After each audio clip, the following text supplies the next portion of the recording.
We're living in a sovereign state, Dad. Sold us out to save their face with a European money man. Now we get to pay again. Mortgages are in arrears. Water charges raising fears, but the bondholders are getting paid to keep us in that money game. The right band's clear to baseball. Support the banks, do not default. Never mind ordinary man, as long as money is a god. Get back into the marketplace, accumulate at a great pace. Financial aims are still the games that control the human race. We've been following Ballyhea for a long time, for years. We've interviewed them, and I wanted to come see and participate, but I didn't know where Ballyhea itself was, so I knew where Kilkenny was. This is important for people to understand that, as John Locke once said, when the social contract is broken, the people must revolt. And this is a clear case of the social contract being broken, putting the interests of these unsecured creditors with political ties ahead of the interest of the public at large. That's the very definition of tyranny. And so far, I'm amazed that some of these guys haven't been mowed down. But their day may come. Well, I made this terrible mistake of suggesting that people protest last night, and the anti-hypocrisy gene kicked in. It's really terrible. I have to stop talking. You end up walking in the rain. Gosh, well, I think it's very important to support this initiative because people have been marching in protest against the bank bailouts and loading of the debt onto the ordinary people in this country. They've been marching for over 3 years now. And this pretty much is the only point of awareness for this country, as the point which can wake up country, can keep the country aware of the problem. That problem still exists despite all of the talk about the recovery, and it will continue plaguing us and holding us back as a society and as the economy for decades to come.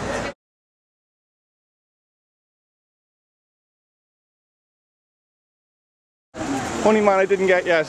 Yes, sir. Should the 28 billion be burnt? Should the rain stop falling? Should we put a roof over Ireland? Absolutely not. There's no question about it. In fact, I was just talking to a couple there who walked past us and they mustn't. It's far too late. It's all over. Really? I was trying to explain to them that it was never more imminent. That there are 28 billion euro in bonds, 28,000 million euro in sovereign bonds sitting above the central bank at the moment. When they're sold, it's too late. Okay. And that's what we have to stop now. We must stop the sale of those bonds and let them, at the worst, let them sit above in the central bank and die out a natural death up there. Because at the moment we're paying 200 million euro a year for them. If we do that for the next 40 years, that's not too bad. But if we do what they're planning to do, then over the next 40 years it's going to cost us over 70 billion euro, which is nearly 2 billion euro a year for 40 years. Okay. That's why it has never been more than it is now. Yeah. David, do you think the government should repay back the 28 billion euro? No, and as many would be aware, I took a case last year in relation to the legality of the promissory note, where our Dáil voted in favour of a piece of legislation allowing a blank cheque be created by Lenihan. And undoubtedly, and again looking at the Trichet letters this week, and at the next election people need to be very clear in relation to electing politicians who will prefer citizens over banks, and we seem to have a long-standing history of preferring banks over our citizens. So the money should not be paid back and should be withheld, and hopefully the Supreme Court will find in our favour that the legality of the promissory notes are questionable. Okay. I'm here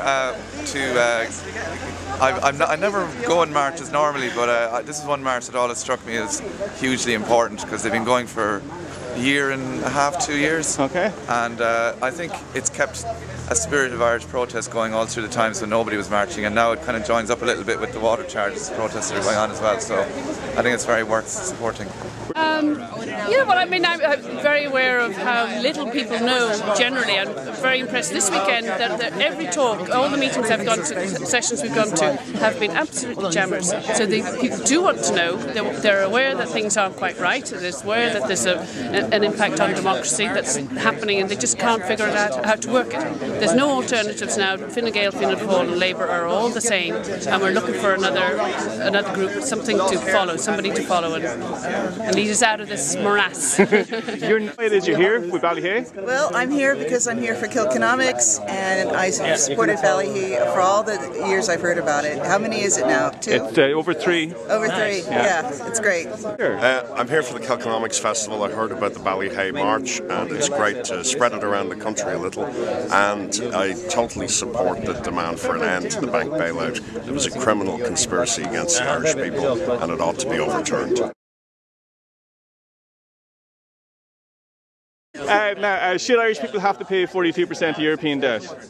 No, only if they're feeling incredibly generous and have plenty of money to burn. Okay. Max, do you think Irish people should have to pay 42% of European debt? No. Look, Ireland is under occupation at the moment from bankers. It's a banker occupation. Okay. So they need to regain their sovereignty. They need to regain their freedom. So all these questions about percentage of debt or parsing how to better manage the water supply, etc., is missing the central point, which is that the country needs to regain its independence. Okay. So either through a revolution, a peaceful revolution, or by overthrow of the government. I mean, that's historically the only 2 options. Okay. So Ireland is the most corrupt nation on earth. They have the golden triangle, or the relationship between the banks, politicians.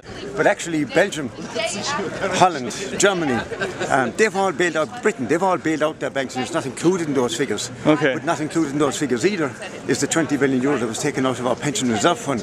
Okay. So it has actually cost us not 9,000 euro per man, woman and child, but 15,000 euro per man, woman and child. And absolutely not. It is wrong, because this debt has been localised. Okay. Forced out to smaller countries like Ireland, like Greece. You know, it should have been spread across. First of all, the banks should have been made take their own hit. Okay. And the senior bondholders should have been made take their own hit. That didn't happen. Okay. But at the very worst, at the very worst, what should have happened was that the debt should have been spread out across the entire Eurozone. Okay. You know, which didn't happen either. And do you think the Irish people should have to pay 42% of European debt? No, I think it's fair to say we have enough problems of our own and our own debt to deal with, and also to roll back on some of the austerity that's been garnished upon people over the last 6 years. So most certainly, whatever about our own challenges and issues. And if you look at the level of debt that Ireland has paid back by versus other countries, between £90 sterling, 170 euros in say Germany versus £9,000 in Ireland. So I think we most certainly have been saddled with the most, and we should concentrate on recovering ourselves as opposed to dealing with any other debt belonging to any other nation. Okay, and why are you out marching with Ballyhea today? I've always admired the work and the stamina that Ballyhea have had in relation to this protest. It's something dear to my heart, having taken the Promissory Note case, and this is the first opportunity, having had a crazy couple of years, to be able to come down and join them and down at Kilkenomics this weekend. So it was fitting to be able to do this morning. Okay, thanks very much. Tell me why you're here with Ballyhea. Well, I had the delight to overhear some of the Ballyhea lads last night in the Set Theatre. I thought they were excellent. I thought they were very eloquent. I thought they were very prescient. I thought what they were saying was interesting because it relates to what is ongoing. Some people seem to think this is in the past. I think that's worrying. And it's just here to be here showing a little bit of solidarity. I'm a local from the city myself. We're delighted to have this best little festival in the world, if you will, in our city, in one of the best little cities in the world. Absolutely. And, you know, just a little bit of solidarity. Any thoughts on the Trichet letter? Last question. Well, it just confirms what we already knew, but at least now we have the evidence in black and white that the government was blackmailed and strong-armed into accepting that debt. Okay, thank you very much. Much appreciated. Thank you. Okay. What are your thoughts about the Trichet letters that came out there last week? It shows a pattern of abuse. Okay. I mean, during the plague years, it was difficult to know where the plague came from, and it kind of burned out on its own accord. But now we know where this plague is coming from. Well, the letters that have been revealed recently prove a conspiracy. Okay. It's not a conspiracy theory anymore. It's a conspiracy, full stop. Okay. Right. That is, given in the context of the political dimensions of this country, qualifies as tyranny. Okay. So where is there a constitution somewhere in this country? Yeah. And what paragraph does it say when somebody sells the country out and puts a bullet to the leader's head and forces him to do something that's completely against the interests of the country and commits an act of treason? What's the Constitution say? Burn them? Kill them? Put a bullet in their head? I think that the movement of Ballyhea and what Diarmuid has done in having a movement that's about people but actually asking people to think, because I think the biggest problems we've had in Ireland for the last while is we haven't actually thought about what's happening and expected to kind of take it like good little children. So perhaps we have like a family situation where we have a daddy that's like a bad, drunken, delinquent daddy up in Dublin that's telling people what they do, what they shouldn't do, and now it's kind of like the big man is actually the boss is in Europe, so the daddy's boss is in Europe and we're told what to do the whole time, and it's criminal what's going on. Just thank you all very much for coming, and this is basically a Ballyhea protest march. This is what happens. We just walk up and down the village, chat among ourselves. We don't have any chance, we don't have anything else. But what we do have, and people have asked why we're still doing it after 193 weeks, is we have determination. And the guy up there said, how do you keep going? You know, what do you hope to achieve? I was just asked there a while ago. And I said, we don't operate on hope. Because hope is just an emotion that goes up when you think you've achieved something, and then it comes down when you think, and eventually you lose hope. But we're just doing this on determination. Because there are two things we're trying to do. One is to get the message out, and I have to thank Constantin and Max and a few others who have helped us to get the message out, because we've said, if the people of Ireland knew what was happening, people got a taste in the last 2 weekends of how the Irish people will react when they know what's happening to them with the water charges. We had 100,000 people on the streets the week before last. There were over 200,000 people on the streets in Ireland last week. If they had any idea of what has happened to them vis-a-vis the bank debt, the real story of what's happening in the bank debt, I guarantee you that would look like a tea party what happened last weekend, because they would be out in numbers. So that's with two aims. One bank and guarantee in the same sentence, please. Well, you see, this goes way back beyond the guarantee. But the two things we're trying to do is, one, get the message out there, because we know that people will then be backing us, and the second thing is to right the wrong that was done.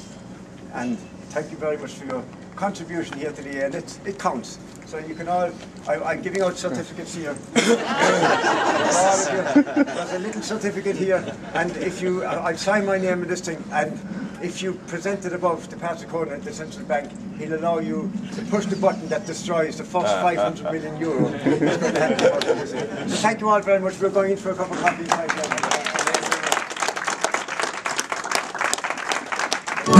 They're making gains from playing games the likes of us do not enjoy. While our lives are on the line, to them we're just like little toys. The love of power is so corrupt, it leaves morality bankrupt. 1% flitter all away, while 99 just pay and pay. They're robbing Peter to pay Paul. Support the banks, do not default. Never mind ordinary man, as long as money is a god. Get back into the marketplace, accumulate at a great pace. Financial aims are still the games that control the human race. When they privatize the gains, you all got to pay for it. As long as profits on the cares if folks don't have enough. Then they socialize the debt, the investors slipped outside the net. They sailed away to a distant shore, good fellows, well mad. They're robbing Peter to pay Paul. Support the banks, do not default. Never mind ordinary man, as long as money is a god. Get back into the marketplace, accumulate at a Marcus Howard, test 1, 2, 3. Still the games that control the human race. They're robbing Peter to pay Paul.